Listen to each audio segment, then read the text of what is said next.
Superman and the Authority Special Issue 1, Philip K. Johnson, and a bunch of artists that I didn't write down because there was too many of them. Matt read this though, so you take it away. Did. This is so they're trying to set this up, like, I don't know why DC would do this. So they're trying to canonize the events of Superman and the Authority, the Morrison Janin book, which I don't know why, because that felt like it was off in his own corner. So here, Batman gets wind of a plot through the dark multiverse that this entity called the Empire of Shadows has discovered about New Earth and want to come and claim New Earth. Now, the Empire of Shadows is one of the dark multiverse places where the All Ghouls have completely overrun the Earth. And now they want more because they're not going to, so they're no longer a League of Shadows. They are the Empire of Shadows. So this book has one dedicated artist to the Empire of Shadows, and that is Ben Templesmith.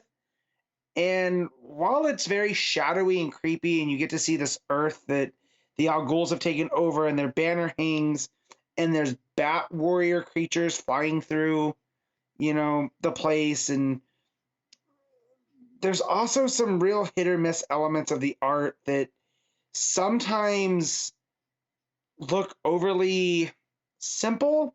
Like having you haven't read this and haven't seen any of the pages or whatever. No. You get to a part where everything looks, I'm trying to come up with the right word without saying cartoony. It doesn't fit DC. Like, it's very indie kind of comics. There's because it's almost watercolory, it's almost Dust and Wind, but without the, not clarification, but without the refinement. So proportions are off, and it's very off. It's not art for me. I can see how some people would think this is okay. It was not working with me. And then you have the other artist here where League of Comic Geeks has only 2 artists listed and everybody else is inkers, which if that's the case, rough times, because here for art, they have 4 people listed. If I can get the page to work. Where you have Trevor Hairsine, Jonathan Glapion, Scott Hanna, and Rain Bernardo.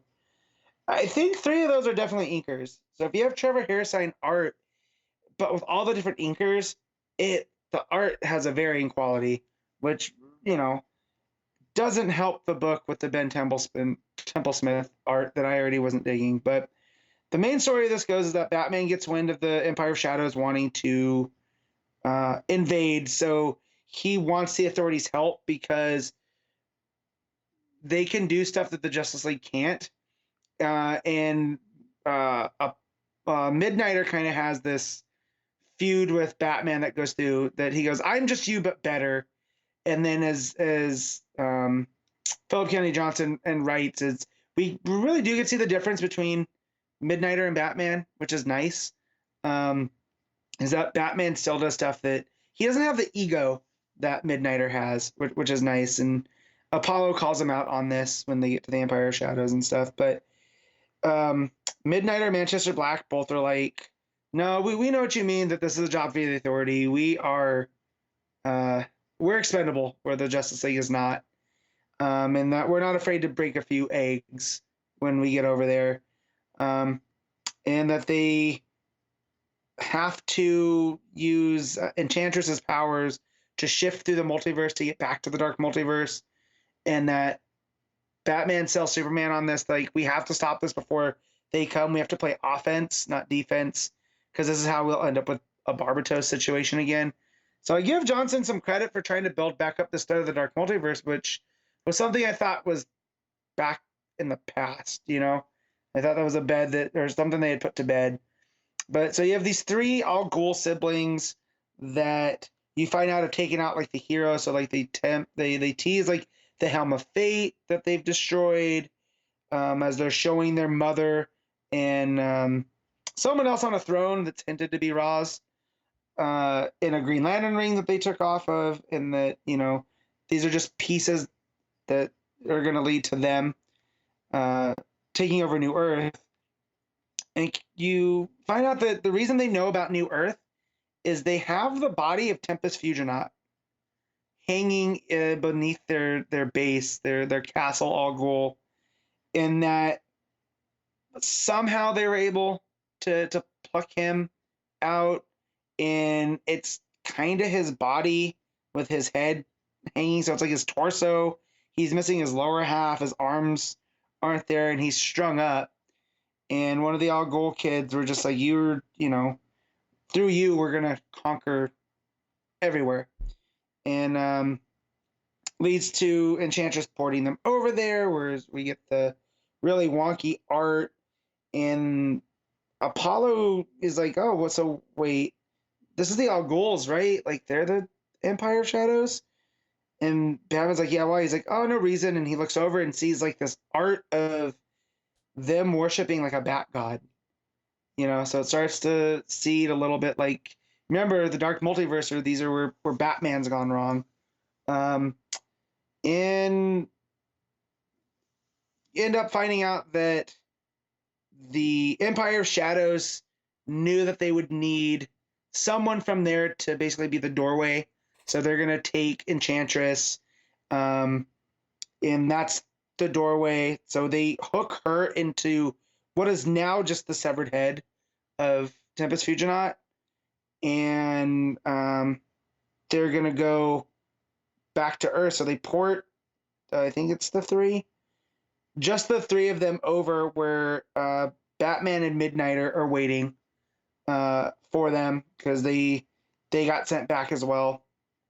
And they defeat these two with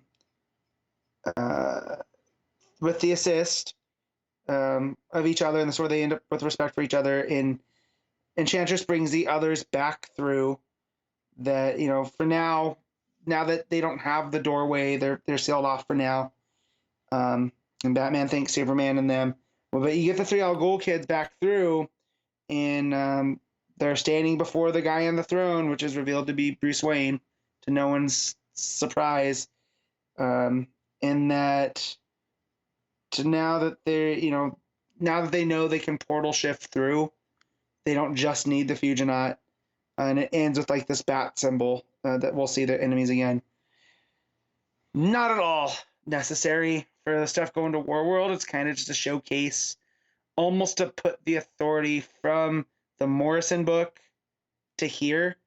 And I give Johnson credit for trying to tell a fun story, almost as if it was kind of, I could almost see like a one-off special of the Batman Al Ghul Empire of Shadows against the House of L at like some point down the line, because that's where it very much feels like this fantasy version of evil Batman versus a fantasy version of Superman and all that type of stuff. But outside of it, like, to call it a special is a misnomer, because there's nothing that special about this book.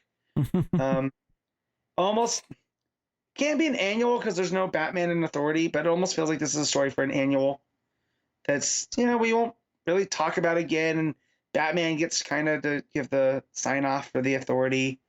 But yeah, I can't recommend it. It's kind of like I don't say you dodged a bullet because it wasn't bad, but you're definitely gonna use your time better having not read it. Yeah, I like Johnson being the one writing it was almost enough to make me read it, but hearing that it wasn't going to be that linked or necessary to Warworld made me just kind of, I don't know, something about the Authority as a concept just makes me kind of. I don't like it either. I don't feel like Superman needs this dark team, and that Superman from the Morrison was someone that was world weary. He has seen the worst of humanity, and that's why he has decided, like, hey, I'm gonna have to get my hands dirty here a little bit. Like, I can't always be the shining beacon. Whereas I feel like Johnson Superman's been that a little bit through the appearance of Warworld, but not as extreme to where he would feel the need to assemble this team. And so this almost just feels like he needed characters almost like where they joke about them being expendable to Batman.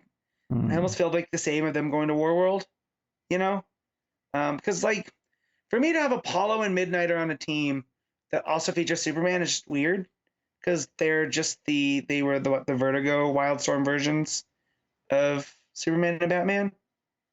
You know, it was a sun and God and dark detective character. So, you know, and just using Manchester Black when he had his team, which I always forget the name of. So yeah, just it's weird. But I'll give this a 7. The art was real I'll go 6.5 because the art did leave a bad taste in my mouth because it's very inconsistent across the board on both sides. So yeah, man, I wish I could have better thoughts about it, but it was just kind of superfluous. Oh well, that's a shame, but it is what it is.